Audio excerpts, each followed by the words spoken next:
She stood barefoot on the corner of Owode Road, her basket full of ripe bananas perched on her head like a crown she never asked for. Zubaida was 18, untouched, unheard, and unseen in a city that only respected wealth and skin polished by privilege. Her virginity wasn't a choice, just something no one had tried to take from her yet. Life was too hard for romance, and love was a luxury people like her couldn't afford.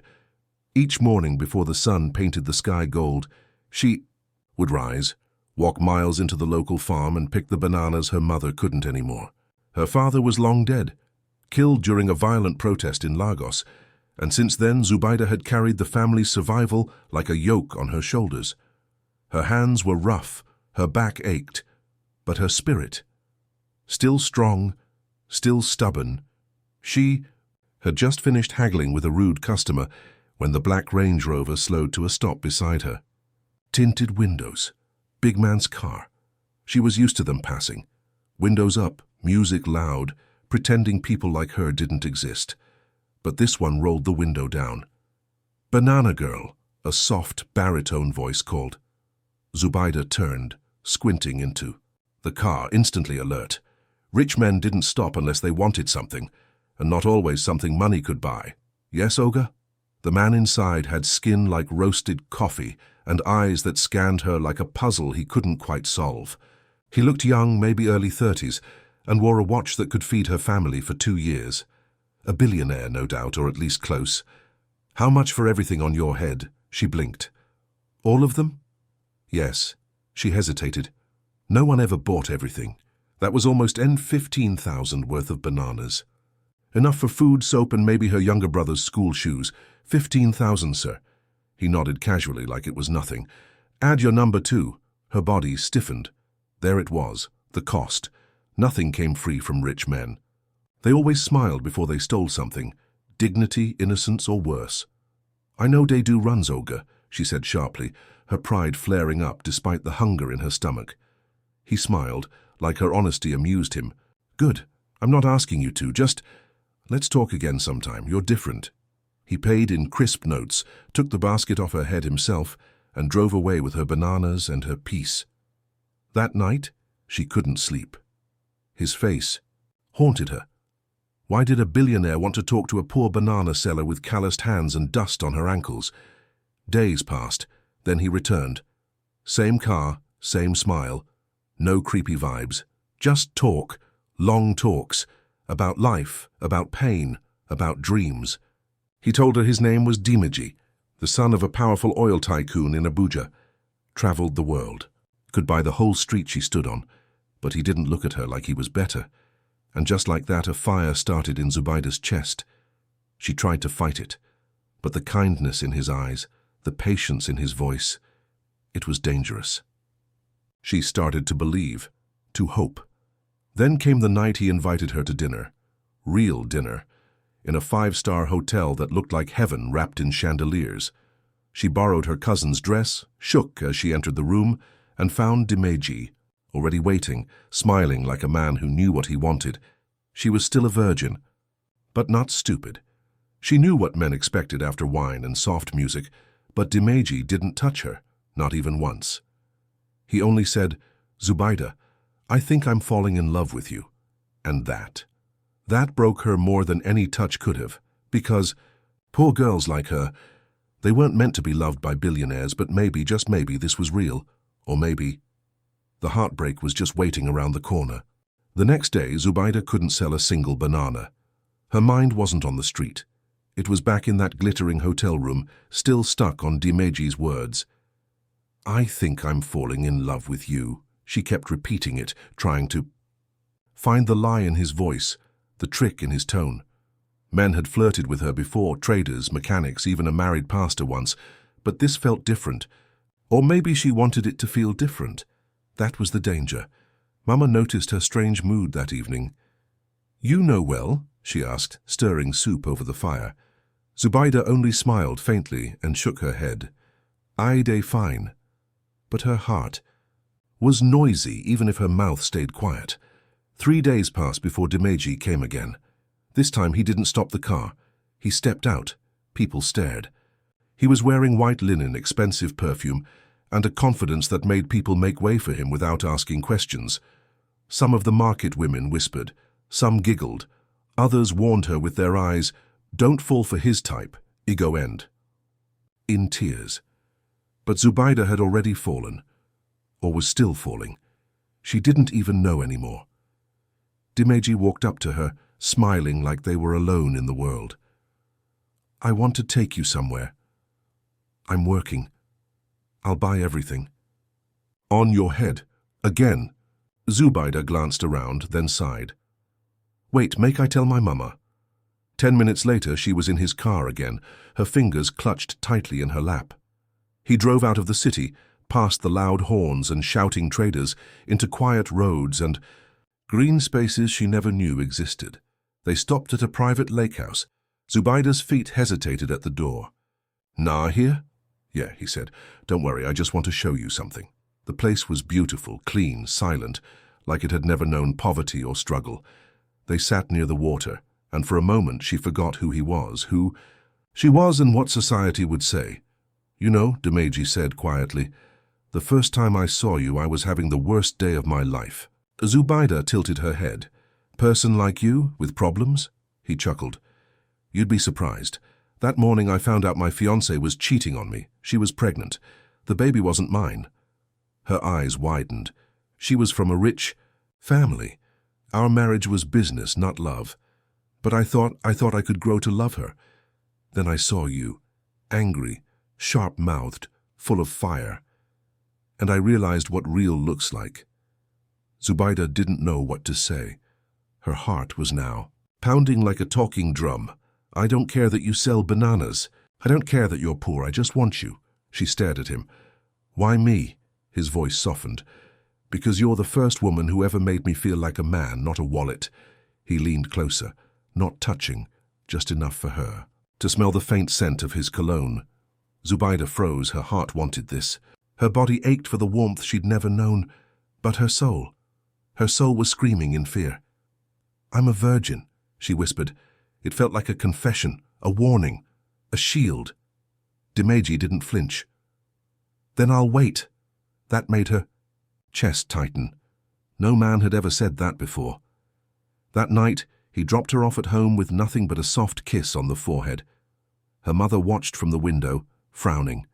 Questions filled her face, but she said nothing. Until the next morning. "I don't like that man," Mama said suddenly. "Rich men know they love poor girls. Them they collect." "He's different," Zubaida murmured. "You no go understand now. But one day, you go cry, and I go, tell you say I warn you." Zubaida ignored her. She believed in Dimeji, until everything changed. Because one morning Dimeji didn't show up. Not the next day either. Then a week later, her friend from the market came running. "Zubaida. Hyosiam. He don't marry," she laughed. "Who marry?" "Your billionaire. He don't wed that same rich girl back for Abuja. They post the pictures for Instagram." Zubaida's body went cold. Her bananas fell to the ground. And just like that, her heart broke. But the real shock was still coming. The phone in Zubaida's hand slipped and hit the ground, cracking the corner of the screen, but she didn't notice. Her head buzzed like a hive. Her heart? Heavy, confused, beaten.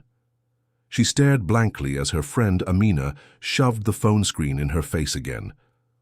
The image glowed bright in the Lagos sun, a perfect photo of Dimeji, and a tall, light-skinned woman in a wedding dress that looked like it cost more than Zubaida's family had ever owned. His arm was around her waist. His smile was wide. Too wide. Caption: "Finally tied the knot with my forever, Mr. and Mrs. Adeleke. Private wedding. Abuja elite." Zubaida took the phone slowly. Scrolled. More pictures. Them dancing, kissing, toasting champagne with senators and business tycoons. A sea of wealth and lies. Her stomach turned. He'd lied. Lied with his eyes, his voice, his stupid forehead kisses. He said he loved her. He said he'd wait. He was already married. Amina pulled her aside. "Do you no sleep with Amabi?" Zubaida shook her head. Her voice was barely a whisper. "No. Thank God, that one just they play you. Rich boys, they do that thing. Them go taste poverty small, then go back to where them belong. Zubaida stood still in the middle of the market, people walking past like her world hadn't just collapsed. The bananas beside her lay smashed on the floor like her heart. The next few days were a blur. She didn't go out, didn't talk, didn't eat. Her mother finally forced her to sit outside in the sun one morning. Heartbreak no dey kill person, Mama said sharply, her eyes hard. Na lesson, you go learn and stand up. But Zubaida didn't want to stand. She wanted answers. Closure. Something. So she called him. The first time, no answer. The second time, switched off. The third time, his number didn't even ring. Blocked. Her chest hurt worse than any pain she'd known before. 2 days later, a sleek black car parked again in front of her compound. She rushed outside, hope alive again, stupid and naive. It wasn't Dimeji, it was his driver. He handed her a small envelope and left without a word. Inside was a letter, handwritten, neat, short. Zubaida, I'm sorry. I had no choice. Our love was real, but my father threatened to cut me off. He said he'd ruin your life if I stayed with you. I couldn't protect you and I couldn't fight him. I hope you understand. You deserve better than this world can give. Dimeji, she read it again and again. Our love was real, but real didn't marry another woman. Real didn't block her number. She tore the letter in half, then into quarters. Then into tiny, angry confetti. She wanted to scream, to find him, to slap him, to remind him that poor girls had hearts too. But instead, she cried. Not loud, not wild. Silent, shaking tears that came from deep, raw places. Mama watched from the door, said nothing. But that night, Mama entered her room and sat beside her. Your papa tell me once, say the world no go ever favor people like us. So we learn to be strong, to turn pain into fire. Zubaida wiped her eyes. I no want love again. Mama smiled sadly. Then maybe it's time to want something bigger. That was the night Zubaida made a vow. She would never beg again. Never stand on the roadside with a basket on her head. Never cry over a man who walked away. If the world didn't give her power, she'd take it. And so she disappeared from the streets for a while. When she returned, something in her had changed. And that's when the second twist came, because 9 weeks after the heartbreak, she missed her period. Zubaida stared at the calendar in her tiny, cracked-wall bedroom, her breath shallow. 9 weeks. She had counted twice, then again. Her period wasn't just late, it was missing. She didn't panic immediately. Maybe stress was playing tricks on her. Maybe the heartbreak had shaken her body, but a strange nausea had been following her for days. Food she used to love now made her gag. Her body ached in new places, and her chest, tender, swollen, different. Still, she didn't tell anyone. Not Mama, not Amina, not even herself, not fully. She pushed it down, pretended. But the pretending cracked the night she vomited right after dinner, right in front of her mother. Mama turned sharply. You dey sick? Zubaida just shook her head, holding her stomach, eyes wide with fear. That was the night Mama dragged her to the small clinic down the road. The test was cheap. The nurse looked like she didn't even care. But when she returned with the result, her expression had shifted. You're pregnant. Zubaida froze. It's not possible. I know even... Her voice cracked. Nah, miracle? The nurse asked, coldly. You fit lie for your mama, but not your body. You carry Belle. Mama didn't speak the whole way home. Not a word. Not even when they reached the compound. Not until they stepped inside. Then the slap came. Hard, hot, stinging with betrayal. You... Shame me, Mama whispered. Not shouted, whispered, and that hurt more. Zubaida's eyes filled. I swear it was just one kiss. He never touched me like that, never. But the evidence sat in her belly, growing, laughing at her pain. Her mother stormed out, locking herself in the room. The neighbors began whispering within days. The market women? They didn't need confirmation. The bump wasn't there yet, but the shame already clung to her like wet clothes. Amina came one night. "You go remove Am?" Zubaida blinked. No kill anything inside me. But how you want take care of Pekin? No job, no husband, no future. I go find way." But deep down she had no clue what that way was. She wrote a letter. Not to Dimeji, to herself. "You will not be weak.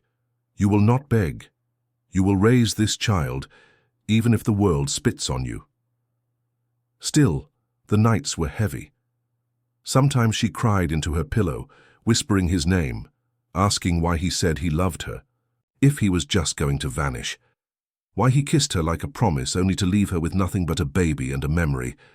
But then came the first kick, just a flutter, barely noticeable, and something inside her lit up.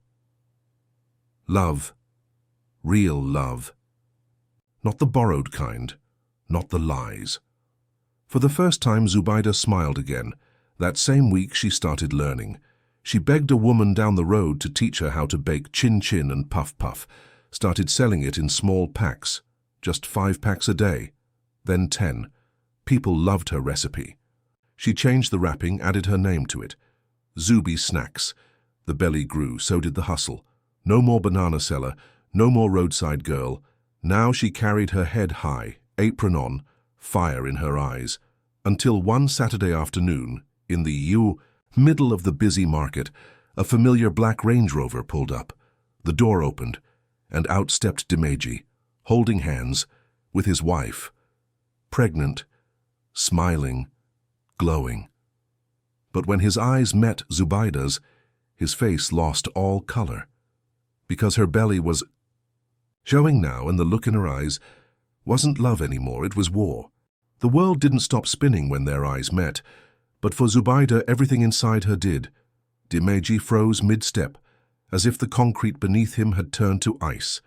His wife, blissfully unaware, was pointing toward a boutique nearby, her hand resting on her pregnant belly. She hadn't noticed Zubaida yet, but he had.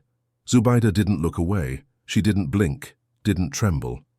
Her belly, round and proud, pushed against her wrapper like a declaration of war. Dimeji swallowed hard, eyes darting from her face to her stomach and back again. He took one step forward. She raised a hand. "Don't." That's what it said. "Don't come close. Don't speak. Don't lie again." He stopped.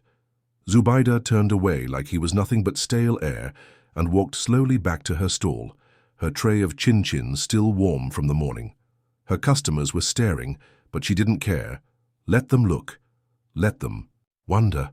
Let the gossip boil. By the time she got home that evening, the entire street was already buzzing. "Her.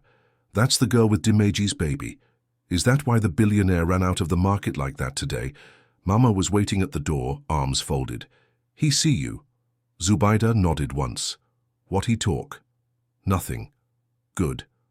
That night, she lit a small candle beside her mat and whispered to her unborn child, "He don't deserve you, but I will. I will give you everything I never had." 3 days passed. Then a letter came, no fancy car this time, no driver, just a clean white envelope slipped under her door. It was written in Dimeji's handwriting. "Zubaida, I saw you, I saw us, I can't sleep, I don't know what to do, I didn't know. You were carrying my child, please let's talk. Just once, for the sake of our baby." She read the letter twice, then threw it on the floor. The next morning he came in person. Alone. He was thinner, eyes tired. A man haunted by the ghost of his own choices. He waited by her stall as she served customers, saying nothing, just standing there like a lost boy waiting to be noticed. Finally, when she was done, she turned to him. "Why you come?" "I needed to see you. The baby, Is it mine?" She laughed bitterly. "You won't do DNA test too? Or you come take the blood now, or maybe you need blood and receipt before you believe, poor woman." He looked away. I didn't know." "You didn't want to know," she snapped. "You blocked me. You married another woman. You left me with this belly and shame." He sighed. "I thought I was protecting you." "No," she said coldly. You were protecting yourself. Silence stretched between them, like a rope frayed at both ends. Then, he said, "Let me take care of you." She stared at him like he was mad. "I can get you a place, money, doctors, everything you need. I owe you that." She stepped closer, her voice low and sharp. "You think na money I look for? I no be one of those girls. I didn't need your love, I needed your honesty." He flinched. "I don't want your house or your guilt, I want peace." Dimeji ran a hand down his face. I want to be in the child's life." Zubaida hesitated. Her heart, still tender, ached. Her body still remembered the warmth of his words, but her mind, it remembered the silence, the wedding, the betrayal. She whispered, "We'll see." He nodded, took a deep breath. "I'll wait." But Zubaida knew something he didn't. She wasn't just carrying a child, she was carrying a fire, and soon the whole world was going to know her name. Zubaida didn't speak to Dimeji again for weeks after that moment in the market. He came back once or twice, always lingering at a distance like a shadow that didn't know if it was welcome. Each time she ignored him. She had more important things to worry about than a rich man's guilt. Her belly was growing fast, and her chin-chin business was no longer just street-level hustle. People had started requesting bulk orders for events, weddings, naming ceremonies, even hotels. Word spread that there was a girl in Oyodu Burger making magic with flour and oil. By the 8th month of her pregnancy, she had saved enough to rent a small kiosk, just a zinc shack and a bench at first, but it had her name on it, Zubi's Treats. No more carrying trays on her head. She had shelves, a signboard, a future. One day, while fixing her display, she saw the G-Wagon again, sleek, black, ridiculous against the dusty street. Dimeji stepped out, but he wasn't alone this time. His wife was with him. Zubaida's stomach turned. People paused in their walking. Mouths opened. The air got heavy. Dimeji's wife was beautiful in a cold, untouchable way. Expensive wig, sunglasses, nails like claws. And she was furious. She walked straight to Zubaida and stopped just a foot away. "So you're the banana seller that got herself pregnant for my husband?" Zubaida raised an eyebrow. "I was the virgin banana seller. Let's get it right." Gasps from nearby mouths. Someone laughed nervously. Dimeji stepped forward, clearly uncomfortable. "Please, Olamide, don't please me," the woman hissed. Then she turned to Zubaida again. "You think trapping him with a bastard will change your life? You're nothing but a low-class hustler looking for a golden ticket." Zubaida's hands tightened around the tray in front of her, but her voice was calm. "If I was looking for a golden ticket, I would have sold this baby to you, for a mansion." "I didn't," the wife sneered. "You'll never be part of his world. Know your place." Zubaida took a slow step forward. "I'm not trying to enter your world. I'm building mine. And soon you'll see me on billboards. You'll eat my products in hotels you didn't even know my hands touched. And when your husband comes crawling again, and he will, you better be ready to cry twice," Olamide slapped her. The sound echoed, people gasped again. Zubaida didn't flinch, she just smiled. "I'll remember that," she said quietly. "When I'm richer than both of you put together." Dimeji grabbed his wife's arm and dragged her back to the car before the crowd got ugly. They left with engine roar and humiliation. Later that night, Zubaida sat with Amina and Mama, rubbing her belly. "Na war," Amina said. "You go fight them?" Zubaida shook her head. "I no fight. I win." A week later, she gave birth. A beautiful baby girl, healthy, loud, full of life. She named her Ifeoluwa, meaning God's love. And just like that, Zubaida wasn't a girl with a broken heart anymore. She was a mother, a brand, a survivor, and now she was just getting started. The sun was barely up when Zubaida woke to the sound of her baby crying. She reached for Ifeoluwa, cradled her gently, and began humming a soft Yoruba lullaby Mama used to sing to her when the world felt too heavy. The baby calmed quickly in her arms, her tiny fingers curling around Zubaida's pinky. Motherhood wasn't easy. The sleepless nights, the aching body, the pressure of running a growing business. But it gave Zubaida something she never had before: power. Not just the power to feed herself, but the power to decide what her life would become. And now everything she did was for that little girl in her arms. By the 3rd month after Ifeoluwa's birth, Zubi's Treats had moved out of the tin kiosk and into a small rented shop. With the help of an NGO that supported single mothers, in business she secured a small grant. She hired 2 local girls to help her bake, package and deliver. She even rebranded. New logo, brighter packaging. Social media page run by Amina, who had become her biggest hype woman online. Orders poured in. Weddings, offices, schools. Then one day, she received a message on WhatsApp from an unfamiliar number. "Hi, I'm Adedayo Bakare, editor at Urban Africa magazine. We've been hearing about your story, and we'd love to do a feature on you and your business. Let us know if you're open." Zubaida stared at the message in disbelief. "Magazine? Me?" She called Amina, who screamed loud enough to wake the baby. They did the interview in her shop. The camera crew came with lights, questions, and respect. She wore her cleanest wrapper, tied her hair in a neat scarf, and answered everything honestly.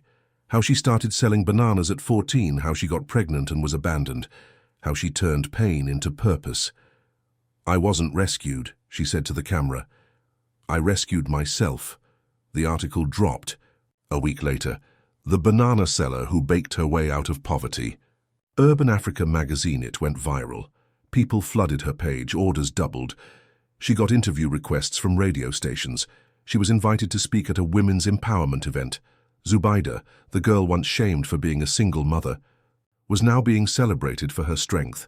And somewhere, Dimeji saw it all. He didn't text, didn't call, but he watched. She knew he did. He watched when she posted a photo holding Ifeoluwa outside her new store, beneath a banner that read, "Zubi's Treats, taste the story of survival." He watched when she launched a children's snack line named after her daughter. He watched when she started training other single mothers on how to bake and build small businesses. And then one afternoon, as she was helping a new employee with packaging, the receptionist ran into the shop. "Sis Zubi, there's someone here to see you." Zubaida stepped out of the kitchen, and there he was, Dimeji. Dressed sharp, but his eyes were different now. Not arrogant, not flirty, tired, regretful. "Can we talk?" he asked quietly. She didn't answer at first, just looked at him. "I saw the magazine," he continued. "I've seen everything. You're incredible." She folded her arms. "You came to tell me that?" "No," he said, swallowing. "I came because I miss her. I want to see my daughter." Zubaida studied him. Every part of her wanted to say no. Every part of her remembered how he disappeared, how his wife humiliated her, how he abandoned them both like yesterday's year. Secret. But Ifeoluwa wasn't a secret. She was a miracle. And maybe, just maybe, he deserved to see the life he tried to escape. "I'll think about it," she said flatly. "Please." She turned to go, then paused. "You know what, Dimeji? You lost me, but maybe you can earn a place in her life, but you come correct or don't come at all." He nodded, eyes low. "I understand." She walked back into the kitchen, heart pounding, not with pain anymore, but with pride. Let him watch. Let them all watch. Zubaida wasn't chasing anyone anymore. They were chasing her now. Zubaida's shop wasn't just a shop anymore. It was a movement. 2 years passed like a blink. Zubi's Treats had grown into 3 physical locations, one in Ojoduberga, one in Surulere, and the newest in Abuja. Her Instagram had over 80,000 followers. She had distributors in 2 states. And every pack of chin-chin, puff-puff, or coconut candy had her story printed on the back. From banana seller to business owner, every bite is strength, every crumb is survival.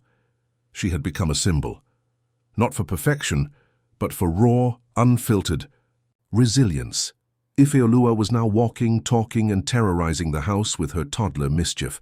She had Dimeji's eyes, unfortunately, but her mother's fire. And Zubaida loved her with the kind of love that didn't flinch, didn't break, didn't beg Dimeji. He came around sometimes. At first, Zubaida kept him at a distance, only letting him see the child under strict conditions. He was quiet now, not soft, but humbled. His wife had left him after their own child was born. Rumor had it she found love elsewhere. Or maybe karma just didn't miss. Zubaida didn't care. She wasn't that girl anymore. One day she was invited to speak at an international summit in Ghana, Women Who Rise. They wanted her to share her story, her journey from a barefoot girl with a banana basket to a businesswoman feeding hundreds. As she stood on that stage in Accra, under bright lights and clicking cameras, she looked into the audience. Faces from across Africa, women, girls, mothers, fighters, all waiting. She took a breath. My name is Zubaida. I used to sell bananas on the roadside under the sun, with dust in my throat and coins in my pocket. I was told love was for the rich. That respect was bought. That being poor meant being invisible. I was lied to. I was made pregnant by a man who couldn't love me loudly, who hid me like a mistake, and I cried, yes. But I didn't die there because pain didn't end me, it built me. And now I feed a city. The room erupted in applause. Tears rolled down some cheeks. Hers stayed dry. After the speech, a woman in a sleek navy dress approached her backstage. Sharp accent, European, warm smile. Zubaida, I represent a venture firm investing in African women-owned brands. We'd love to back you. Take your products. Global. Zubaida blinked. Global. The woman smiled. You're not just a seller. You're a story, and the world needs it. Later that night in her hotel room, Zubaida sat by the window while Ifeoluwa slept nearby, clutching a stuffed giraffe. She thought about her past, those long walks under the sun, the betrayal, the heartbreak, the loneliness of early pregnancy.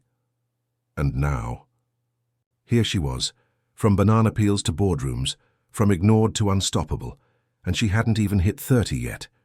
She whispered into the night air, "They thought they broke me, but all they did was build me." A soft knock came at the door. Was her assistant. "Boss, CNN just emailed. They want to do a documentary on your life." Zubaida smiled. "Tell them I'm ready." And this time, the whole world would hear her voice.